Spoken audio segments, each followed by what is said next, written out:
In 2019, I would have said that Michael Hunter will beat a top heavyweight.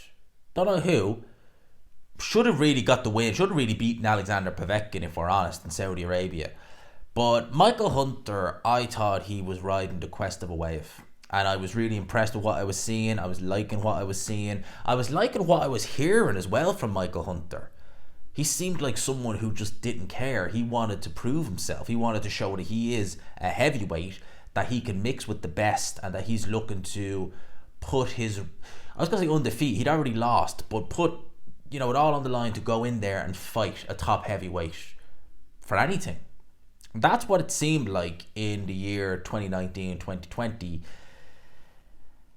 Then we get into 2021, and, it's just been, you've been doing this pretty much since 2021 when you look at Michael Hunter.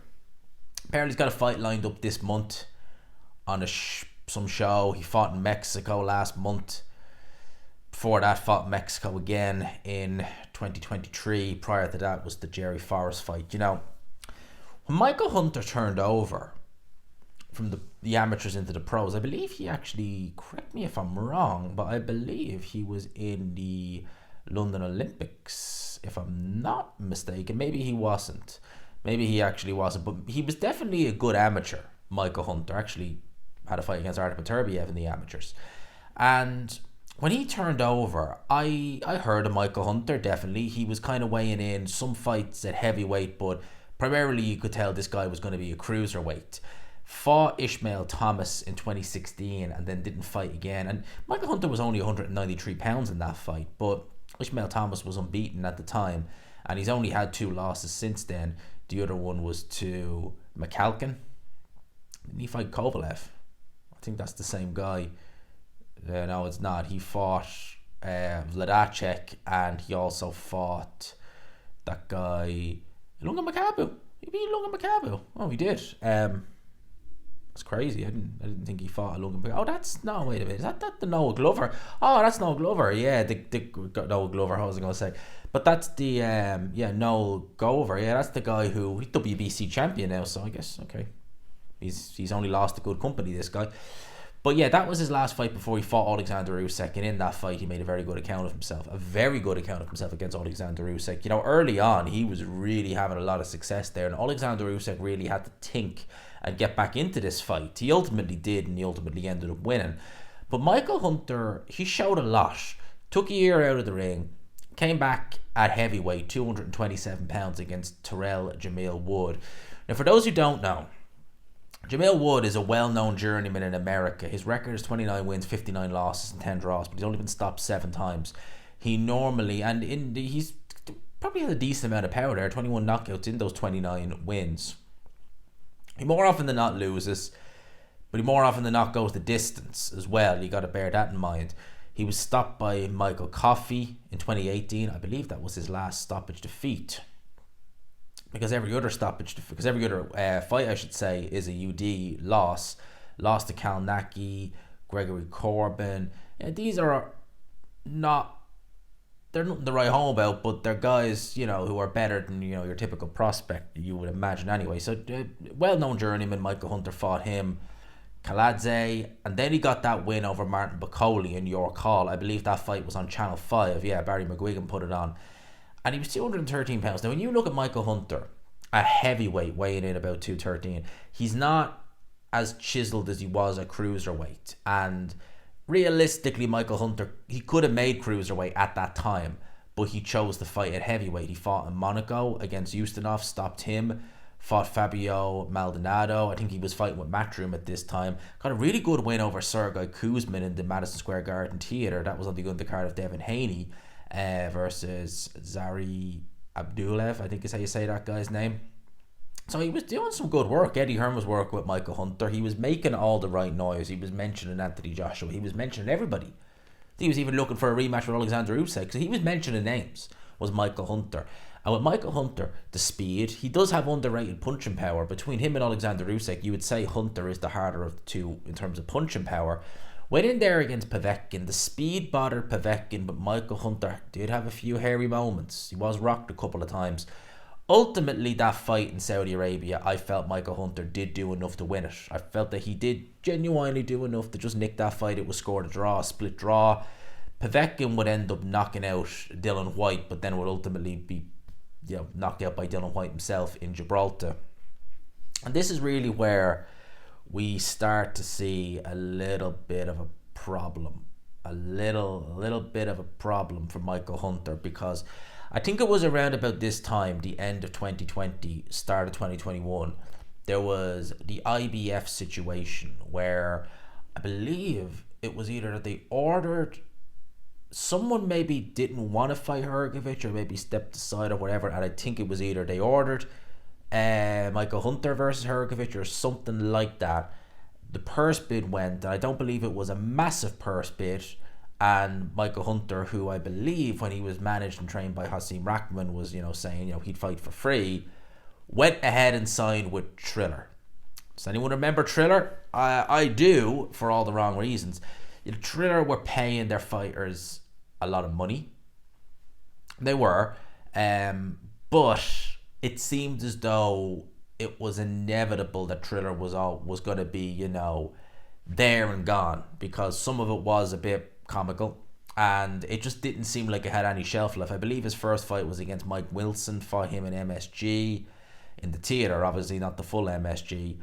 That was Chris Algieri was on that card, Joe Ward. It was the official promoter was Lou DiBella, and then his next fight, which was a rematch against Jerry Forrest, that had Cassius Chaney on it, Trey Lippy Morrison, that's the son of Tommy Morrison, Joe Jones versus Junior Wright. This was again a Triller show. I didn't say trailer, Triller.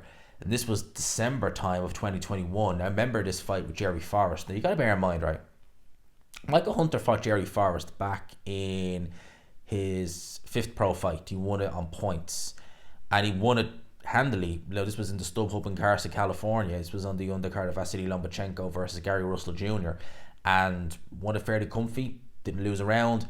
In this fight, years later, he's not only losing rounds, but a lot of people feel a split draw was a very, very fortunate result. And since then, it's not been nice to see. Not his fault. He could have had the Hughie Fury fight in 2022. There was 2 pullouts by Hughie Fury in that fight. Hughie Fury is the king of pullouts. He needs to go and have words with Nick Cannon and explain to him how pulling out works.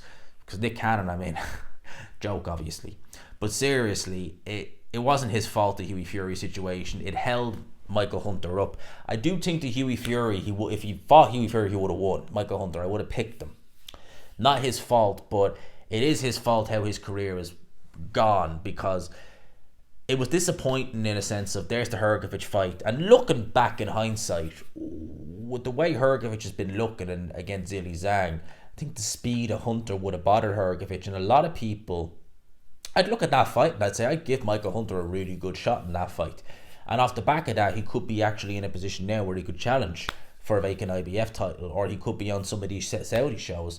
And instead he's not. He's fighting in Mexico on shows that I don't even know are they even televised, or they even streamed to YouTube or whatever, or they even have highlights of the fights, even still images.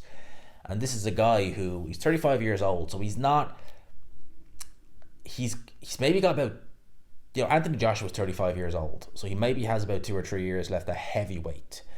But still, by now I would have envisioned Michael Hunter having done something by now. And it is sad in a way, because I really do think that this guy had something to offer the heavyweight division. I really do.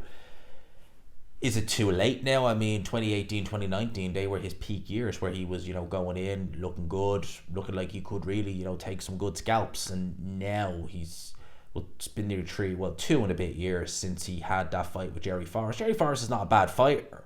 He's not a world beater, but he's tricky and he'll upset you if you don't turn up.